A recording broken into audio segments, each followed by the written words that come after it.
Regulating your emotions is about getting out of your head and into your body. And what if it's really hard for you to get out of your head? You ruminate, you overthink, you catastrophize, you're constantly thinking of the future, constantly thinking of the past, constantly thinking about what that person said or what they think. Then in this episode, I'm going to share with you why that's happening. What is the mechanism inside your brain that is keeping you stuck in that cycle and keeping you from accessing your body and truly feeling what you're feeling so you can truly regulate and allow yourself to relax? You're listening to episode 115 of Beyond Skin Picking and Hair Pulling. This is where we get to the root cause of why you pick, pull, and bite at your body. My name is Rafaela Marie. I'm your host. I've healed from 15 years of chronic skin picking, and now I am a coach helping people like you to heal as I did. And as you're one of my listeners, you have access to a very special opportunity, which is an opportunity to share your story with me and to receive guidance and insight and to feel deeply seen, heard, and understood. If you would love access to that, go ahead and click on the link in the show notes. Something we first need to understand about why we get stuck in our heads is something from Richard Schwartz's work, Internal Family Systems. Internal Family Systems is a system that allows us to understand how the human mind functions and organizes itself around emotions and trauma or difficult experiences that we've had in our life, and also how we interact with ourselves.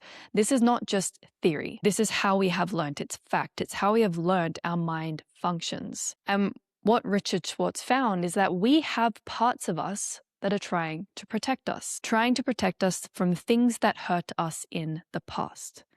And the reason why we develop these protective parts of us is because there are certain things that happen to you in your life that were painful. It's a really normal human experience. Now, the important thing to keep in mind with this is that regardless of how good or how bad your life has been, pain is subjective. And this is what Gabor Mate says. It's not the event that creates the trauma. It's the experience of being left alone with the pain afterwards. And this is where our protective parts come in. We all have had painful experiences, and it doesn't matter if your logical mind goes now, well, it wasn't that bad looking back on it. Now that I have perspective, it really wasn't that bad. I understand why that happened. I understand why those people did what they did. I understand why those people behaved the way they behaved. It really wasn't that bad. That is dismissive. And it's also an attempt to protect us from actually feeling what we felt back then. And it's because when you were young, you had a painful experience and you were left alone to be in that painful emotion. But children cannot process that emotion on their own. So they find ways to avoid feeling that feeling. They find ways to escape feeling that feeling. And there's two ways we go about this. We either try to alter and change our mood so that we don't have to feel that thing, or we try to prevent the feeling from happening. And this is where we manipulate and manage our life in a way that means that we don't have to feel those feelings. So that means we people please, we overgive, we overachieve, we overwork, we make ourselves smaller than others, we feel inferior, or we feel superior. We put ourselves above others and we look down and we judge. These are all ways that we are trying to subconsciously prevent ourselves from feeling insignificant, from feeling like we're not enough, from the fear of rejection. We've all been rejected before in our life. That's a normal human experience. But if you were left alone with the feeling of rejection when you were young, and if you have many experiences like that, then that is something you're going to carry. And that is something on a subconscious level, your mind is going to try and find ways to shape your life so that you don't have to experience rejection ever again. Now, I'm sure you're seeing how this is not super healthy in the long term and how it's potentially holding you back in many ways, like maybe in relationships with vulnerability and such. So there's the preventative side. And then we also have the mood altering side. And this is where we just think, well, if I just do this thing, it makes me feel better. I don't feel very good, so I'm going to eat. I don't feel very good, so I'm going to pick, pull, bite at my body. I'm going to smoke, do drugs, drink. I'm going to scroll on my phone, read my book, over-exercise. And you might notice that some of the things that I said, they're actually not that bad. On a healthy level, most of the things that I just said are absolutely fine. But the reason why they allow us to alter our mood, aside from the fact that I labeled some substances like drugs and cigarettes, alcohol, but then we also have these behaviors like skin picking, hair pulling, nail biting, shopping, over exercising, and they work because they play off our own dopamine reward system. Now, the overthinking part of you is a protection mechanism. And I want you to know that this part of you is actually a wounded inner child, trying to protect you from something, trying to protect you from feeling what at one stage you couldn't handle feeling. And the really interesting thing is that this is all a pattern. And this is a quote from Atomic Habits by James Clear. You do not rise to the level of your goals. You fall to the level of your systems. You have a system that says, when I feel this way, I overthink. Because overthinking allows you to not actually have to deeply or truly feel what is underneath all those thoughts. And this is where we want to understand the system behind your thoughts. What is it actually preventing us from, and how is it doing that? How do your thoughts actually keep the trapped emotion that is within your body stuck and still trapped? What I want to share with you is I want to map out the pattern that is happening, because this pattern of overthinking and finding it hard to really get into your body, getting stuck in your head, it's a pattern. It's the same thing pretty much every single time. And when we can build awareness of this pattern and see, oh, that's what's happening. This is the pattern that my inner child learned to use to help me to not feel what I'm feeling. And I'm actually going to share this. I'm going to draw it for you. So if you're watching on YouTube, you'll be able to see this. So what I'm going to do for you is I want to draw this out for you. What's a feeling that you struggle with? Maybe it's anxiety, overwhelm, frustration, stress. Probably for most people listening to this podcast, it's going to be one of those. I'm going to choose anxiety because that is something I believe that everyone who listens to this podcast can truly resonate with. So let's look at how anxiety maps out. We always have a trigger. There's something that triggers us to think of something or feel something. So the question we want to ask ourselves is, how do you know it's time to feel anxiety? Maybe it's the second you wake up in the morning. That's like the cue for you to feel anxiety. Maybe it's when you think of having that conversation with a loved one or with a coworker or with your boss. Maybe it's when you receive feedback. So I'm going to create a hypothetical situation for you. How do I know it's time to feel anxiety? It could be when I think about having that vulnerable conversation with a friend, or also with a partner if that's more relatable for you. So there's a thought, and that is a brain that I just drew there, just in case you're confused. Now, when we have that thought, how does it make us feel? We feel anxious. And then what happens when you feel the anxiety? It makes us think more about the thing that we're anxious about. What are they going to say? How are they going to react? And that just makes us feel more anxiety. And then that just contributes more to the anxiety. So we think more of, what if they're not going to like me? What if they snap me? What if I'm just overreacting? More anxiety. Am I just making things up? Am I being too much? And that just makes us feel worse. And we think more and we feel even worse. And it just builds and it builds and it builds until it's too much. And we end up chronic skin picking, hair pulling, nail biting, scrolling on our phones, looking for food in the fridge. And really what's happening is we're really just dipping our little toe into the emotion. We have the thought, oh, I need to have that conversation. Oh, that feels really uncomfortable. So we jump back into our heads and think about it. But of course, it's not going to make us feel better. So we feel worse, which makes us spring back into our heads and think more. And then we feel even worse again. And we spring back into our heads. So in this scenario, the trigger to engage in this pattern is the thought, oh, I need to have that conversation. Now, the trigger can also be a feeling. Or it can be someone saying something to you. It can be seeing something or hearing something. Any of our senses will hold the trigger, including our own thoughts. That's one of the things that can trigger it too.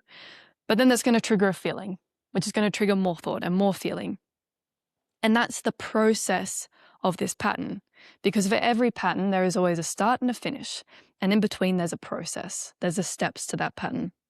And basically what our mind is looking for is the cue to finish this pattern, to exit the pattern. It's like when you're brushing your teeth, you're waiting for the cue that you're done with brushing your teeth, and that might be by a timer that you have. It might be by the actual process that you brush your teeth. Eventually it just feels right that you're done. Or maybe you'll look at your teeth, or you'll run your tongue across your teeth, and you're looking for that indication that you have successfully completed the system or the pattern of brushing your teeth. The same happens on this emotional mental level.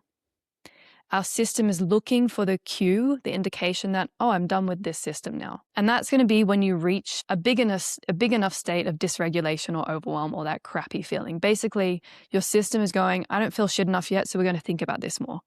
How do I feel? Still don't feel shit enough. Okay, going to think about it more. How do I feel now? Still not shit enough? All right, let's think about it more. It's like, oh, now I feel shit enough. Now this is too much.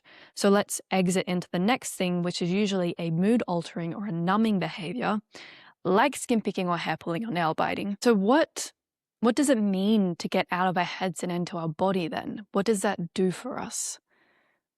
What does regulation actually help us with? Because I'm sure maybe you're seeing in that example is that we're building and building and building the emotion. We're not actually regulating and helping ourselves to process the emotion. It just keeps getting bigger and bigger until it's too much, and then we need to escape it. Now, I want you to consider that this glass of water, this water glass, is like your body. And inside, the water inside, are your emotions. And it is normal to always have a certain amount of emotion inside our body. Now, in the example that I just gave you, when we have that thing that triggers us to feel anxious, we're going to have thoughts that exacerbate the anxiety. So these are your thoughts. And so when we feel the anxiety, we become aware of the anxiety inside our body, we have thoughts and opinions and beliefs about it and stories to tell ourselves about that feeling. And what that does is it just adds a little more emotion into our system. And then we think, and then we feel more of it, and we think more about it. We feel more, and so we think more. And basically, we'll just keep going until the cup overflows. And when the cup overflows, that's cue to us of, all right, that's enough, time to move on. Now, what helps us is if we actually are more in tune with our body, we're more connected to our body, we can notice when emotion starts to shift or build and discomfort starts to come in. And when we notice it and we can sit with it, it's like taking a sip of that water. And if we do this on a regular basis, and we are able to break that pattern of overwhelming thought, then we are able to actually start to digest the emotion and allow it to flow through us and out of us. But if we wait until we are overflowing with emotion, then it's going to be really hard. And understandably, you're going to end up in one of those numbing, mood-altering behaviors that we get so frustrated with. Now, most of us had many moments where we had an overflowing cup of emotion when we were young, but we didn't have anyone to help us to actually digest it and process it. And so we found ways, unhealthy ways, to empty it or ignore how full it was. And so learning that today, it can be challenging because we never actually learned, well, how do I drink out of this cup? I don't know. I've never drunk out of a cup before. I've never seen anyone do it before. I don't know what that looks like. Because odds are you have never been modeled healthy emotional regulation. Or you have a very few moments where that's been modeled to you. And I want to bring back in just the acknowledgement that this is one of the ways that your inner child learnt to keep you safe from those feelings. Keep you safe from those moments that overflowed your cup in a really painful way.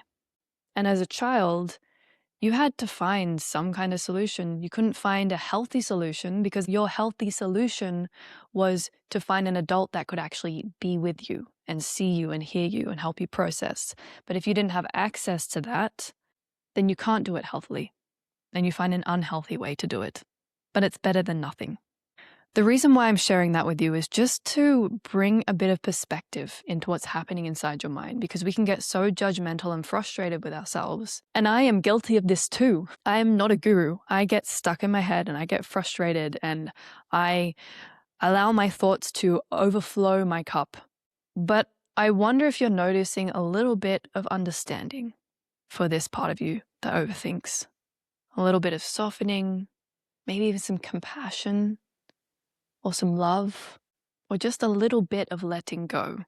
And we want to bring that in because the more critically and harshly we judge ourselves for overthinking, for getting stuck in our heads, for not being able to get into our body, the more we're going to block ourselves from that.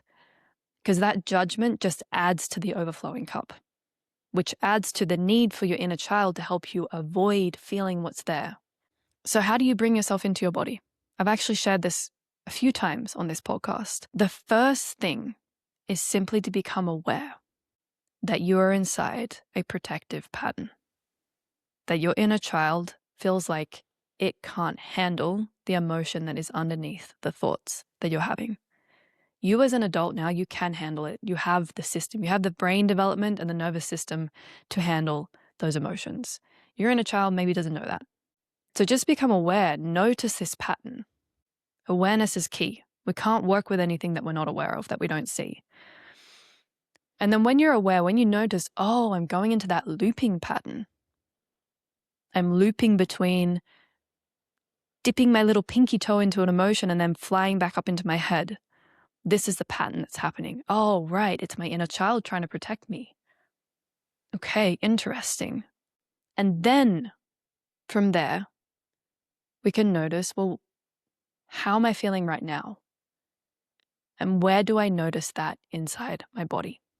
Because all emotion shows up in the body. Now, when you locate it in your body, you might find that you're back in your head and you're thinking. You just want to bring yourself back down to that location that you noticed. Maybe you're noticing the sensation, the feeling is in your head. Just focus on where it is in your head. Focus on the sensation. And each time you notice yourself getting back into your head, just acknowledge, this is my inner child trying to protect me. I can handle this feeling now. And just bring yourself back into your body and notice the sensation. Even describe it to yourself. You can describe it out loud. Notice, is it moving? Does it have a color? Does it have a shape? It doesn't have to. But for those who are very visual, visualization can be very helpful in the situation. But it's also totally fine if you're not a visual person, because regardless, you're going to feel the feeling inside your body somewhere. And you'll notice if the feeling is moving a little bit, or if it's just in one spot and it just feels really heavy. Maybe it has a sharp feeling. But just sit there and breathe into it. And every time you find yourself getting pulled back into your head, bring yourself back into your body and tell yourself, it's okay, I can handle this now. And just breathe into it. Send your breath into the space where you're feeling that feeling. And at some stage, if you feel like it is appropriate to ask this question, you can ask yourself, or even ask your inner child, what are you afraid might happen if you let yourself fully feel this feeling? And don't search for the answer. If nothing comes, it's okay. But sometimes it can be very insightful what the answer is. Sometimes the answer can be, everything will fall apart. No one will like me. I'll get in trouble. I'll be abandoned. I won't be enough. And this is what's called an emotional truth. It doesn't mean it is the truth of the situation, but there is a time in your life where you felt that way because you experienced abandonment. Regardless of whether you think back on that time, you think, I wasn't actually abandoned, that was the emotional truth of the time. Or there was a time where you felt a lot of anxiety because things were just falling apart. And you made it your responsibility. You made it your fault. So whatever comes up for you, allow yourself, take yourself seriously. It doesn't have to make logical sense. Now that you're an adult and you have perspective, it's possible that you're going to have perspective and see, oh, it really actually wasn't that way. But you still haven't allowed yourself to process and feel the pain that you felt then. And that's what's important. We can't logic away pain that we've experienced. Now, another thing might be that maybe this feeling doesn't go that deep. Maybe there's just a lot of stuff going on and it's too much input and it's overwhelming your system. But through allowing yourself to sit with it and feel into it, you are actively allowing yourself to digest it. When you're in your head, you're actively blocking off that process and perpetuating the need for numbing out behaviors. And I find this particular practice to be extremely helpful in conflict, particularly with my husband, because conflict with your partner is always going to trigger the deepest wounds inside of you. And those deepest wounds are absolutely going to trigger you to be really intensely in your head and making assumptions and building stories and arguing inside your head. It's exhausting. It also feels there's some satisfaction in it. There's some release in it. There's a feeling of maybe justification in it. But it's actually insanely unproductive. It just makes us feel worse. It doesn't actually help us to have a healthy conversation. We're just playing out the same pattern from the past. And so getting out of your head and into your body, recognizing that that is what's happening, saying, it's okay, I can handle this now. Feeling into where it is in your body and breathing deeply into that, that's how you start to digest and process. Start to take some sips out of your cup instead of adding more into it. That is how you regulate. And I remember I've done this many times where I've just taken some space to be with myself when I felt very triggered. And it's an interesting experience of bringing yourself, when you're in that state, bringing yourself into your body and really breathing into what's there, because there's a lot there and it hurts sometimes. It hurts a lot. But remember that you can handle this now. And sometimes we do need support in learning how to handle it, if the feelings are maybe too big or too hard to navigate on our own. And this is when we must reach out for support. Find a therapist or a coach or a psychologist, someone who can help you. I can help you do this. This is something that I do with all of my clients. So if you're looking for support specifically with chronic skin picking, hair pulling, and nail biting, addressing the root cause, learning emotional regulation and all these skills, then do reach out to me. Link is in the show notes. But this, in a nutshell, is how to actually regulate your emotions. And things like journaling and meditation and going for a walk are excellent tools if we can also allow ourselves to get into our body. Otherwise, they can also become just simply tools for distraction. I also want to just bring in one more thing that's going to help. And that is, you don't have to wait until you have 15, 20 minutes, an hour of alone time to start taking sips from your cup and digesting some of the excess energy and emotion that's there. Because just our day-to-day can be dysregulating in itself. This isn't always about trauma or painful things from the past. Sometimes it's just life is hectic. But you can take small moments, even if it's just 30 seconds or 5 seconds throughout the day, to just take a sip from your cup. And all that looks like is, again, getting out of your head and just dropping into your body, breathing into it, feeling your feet on the floor, feeling your hands, noticing what's showing up in my body. Where am I holding tightness? Is my stomach clenched? Are my shoulders up against my ears? And just noticing, maybe releasing a little bit, taking a deep breath, and then just move on with your day. Just literally become aware that your body also exists. Because we can go through an entire day, or entire week, entire month, entire year, just existing as floating heads. Remember that your body exists as well, and that's going to help you to take those sips from your cup so you get to the end of the day and you're not overflowing with energy and emotion that has not been addressed or processed. When you drop into your body, you're allowing it to do its natural. Your body knows how to process emotion. It wants to process emotion. It just needs you to give it the space, which means dropping into it and noticing what's there. And it's a practice and it's a skill that takes time to build on. And you are absolutely capable of becoming a master of this skill for yourself. Thanks so much for hanging out. If you enjoyed this episode, make sure you hit like and subscribe. Leave a comment down below about what stood out to you in this episode. I'd love to hear your thoughts. I'll see you next week for the next episode of Beyond Skin Picking and Hair Pulling.